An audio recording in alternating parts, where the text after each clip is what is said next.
Hola, hola, queridos, bienvenidos a mi canal. Me llamo Elisa, encantada de conoceros.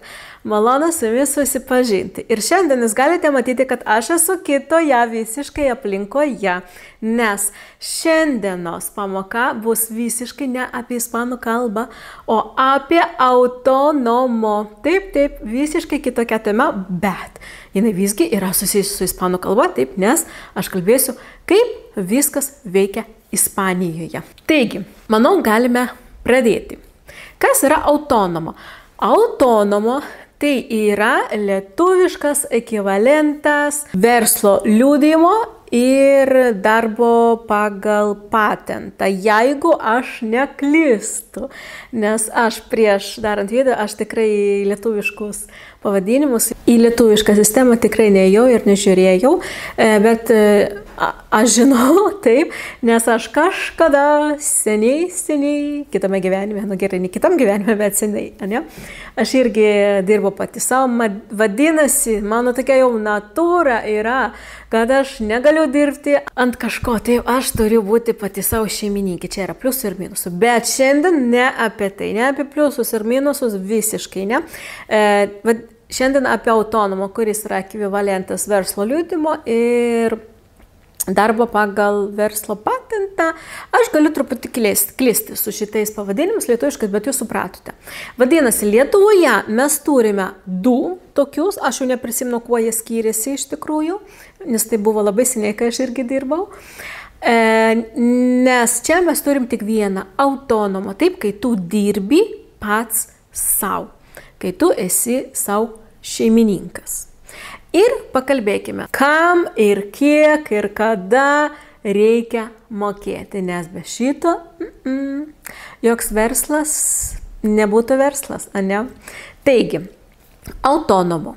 Mes mokame kas mėnesį, mokame tą mūsų seguridad social. Vadinasi, lietuviškai būtų socdraudimas. Tas socdraudimas, taip, kurį mes mokame kiekvieną mėnesį. Ir kas yra su to socdraudimu? Jis čia Ispanijoje, taip, turi nuolaidas. Bet kokias nuolaidas? Ir ta nuolaida, taip, yra pirmus 3 metus. Ir labai svarbus ir, jeigu jūs atidarote autonomą pirmą kartą Ispanijoje, taip, Ispanijos teritorijoje. Jeigu jūs čia Ispanijos teritorijoje atidarote autonomo pirmą kartą, vadinasi, jums pirmus 3 metus bus nuolaida. Kokia nuolaida yra? Taigi, pirmus metus jūs mokate 80 eurų.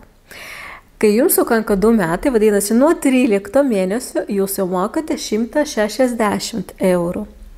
Kai jums sukanka 2,5 metų, tai jūs mokate jau apie 240, apie 250, kažkas va tame tarpe. Ir kai jums sukanka 3 metai, jūs jau mokate pilną sumą ir tai yra 345 eurai kas mėnesį. Taip, čia jūs mokate už autonomą, už seguridad social, taip, kad jūs galėtumėte kreiptis pas gydytojus, taip sakant, nemokamai. Sistema yra tokia pati kaip ir Lietuvoje. Taip, mes Lietuvoje irgi dirbame ir mokame mokesčius, dirbame, aš jau nebedirbu, bet jūs dirbate Lietuvoje, mokate mokesčius ir irgi iš tų mokesčių, taip, jūs turite poliklinikas, daktarus ir taip toliau. Čia irgi tas autonomo įeina į seguridad social, kurį mes kiekvieną mėnesį turime mokėti.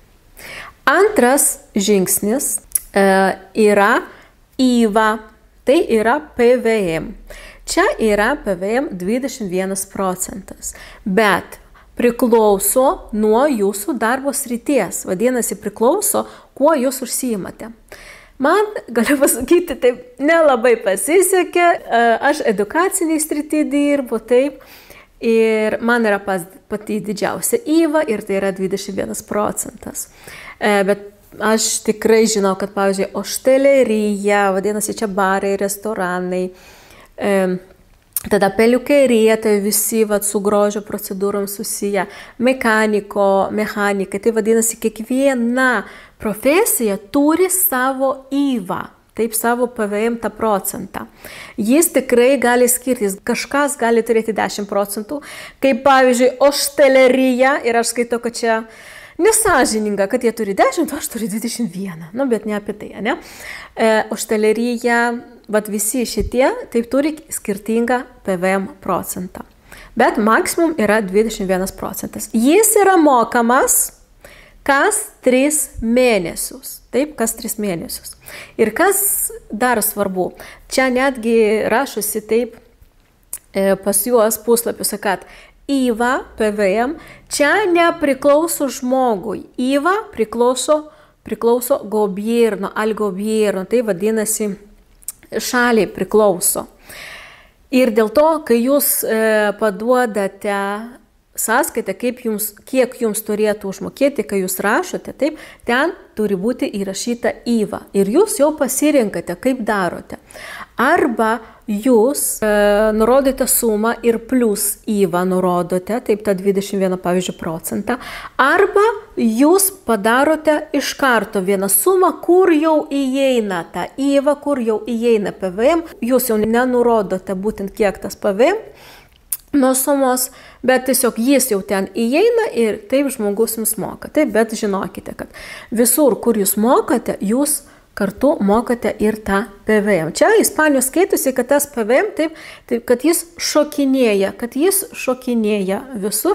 Man žmogus sumokėjo kažką ten įeina PVM, aš tą PVM į gobierno atidaviau, tada aš nuėjau į restoraną, aš ten irgi PVM sumokėjau, į Mercadona, į Consum, į supermercado, į maisto parduotuvę nuėjau, ten irgi PVM sumokėjau. Taip, mes visur PVM mokame. Tik kai kur tas PVM yra atskirai nurodytas, o kai kur yra jau, taip sakant, jisai įvestas į visą sumą. Ir trečias dalykas, kurį dar reikia mokėti, tai yra pelno mokestis. Pelno mokestis yra 20%. Ir irgi jis yra mokamas kas 3 mėnesius. Va čia visi tie 3 dalykai, kuriuos jums reikia mokėti, jeigu jūs dirbate autonomu. Taip pat, kada galima atidaryti autonomu?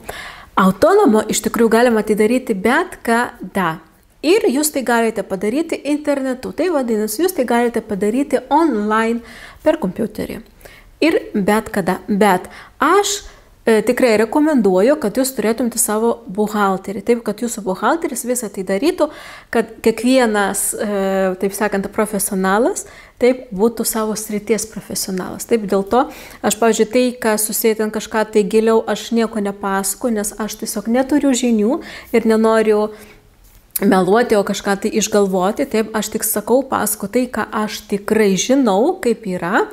Ir tikiuosi tuo jums ir padėsiu. Tai vadinasi, turėkite buhalterį ir jis jums viską sutvarkys ir taip pat atsakys jūsų visus klausimus, ko nežinosite. Taip? Bet žinokite, kad galite atidaryti bet kada. Taip pat dar vienas svarbus dalykas, kuris yra taip pat ir Lietuvoje, tai vadinasi, čia jau sutampa.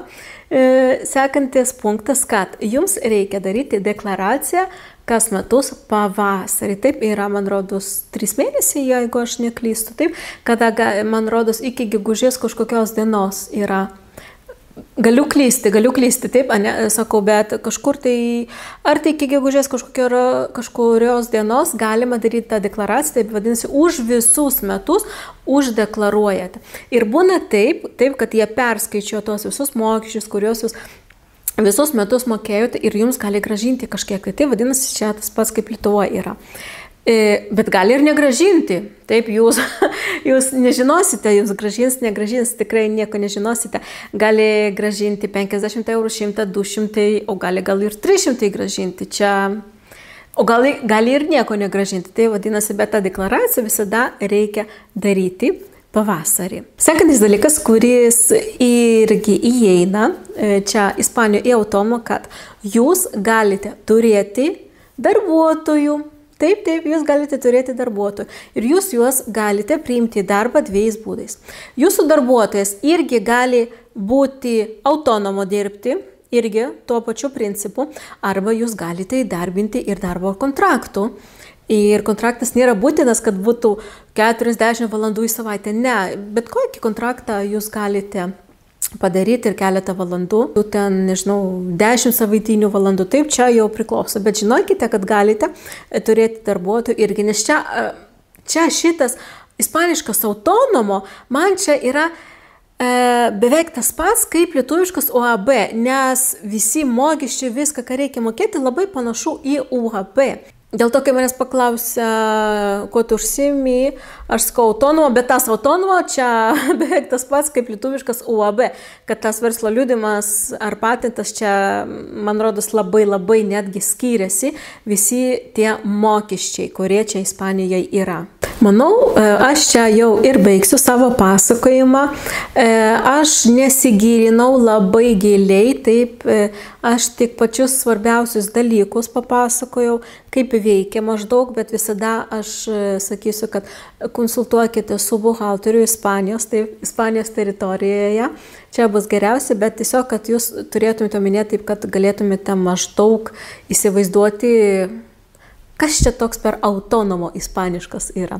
Ir žinoma, tam, kad aš suprasčiau, ar jums patinka tokio tipo video, ar jūs norite daugiau apie galbūt ispanišką visuomenę, taisyklės, ten dar kažką, tai jeigu jums tai irgi įdomu, ne tik ispanų pamokos, aš galiu taip miksuoti visus tos video ir ispanų kalbos pamokos būtų tada ir būtų apie gyvenimą Ispanijoje.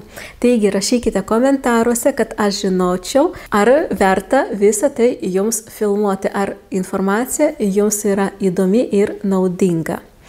O aš čia su jumis jau atsisveikinsiu. Ačiū, kad buvote su manimi.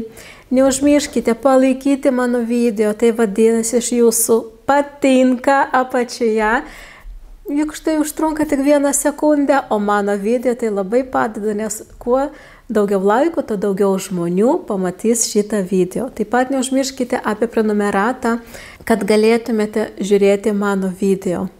Ir ačiū dar kartą, susitiksim jau labai greitai. Hasta pronto!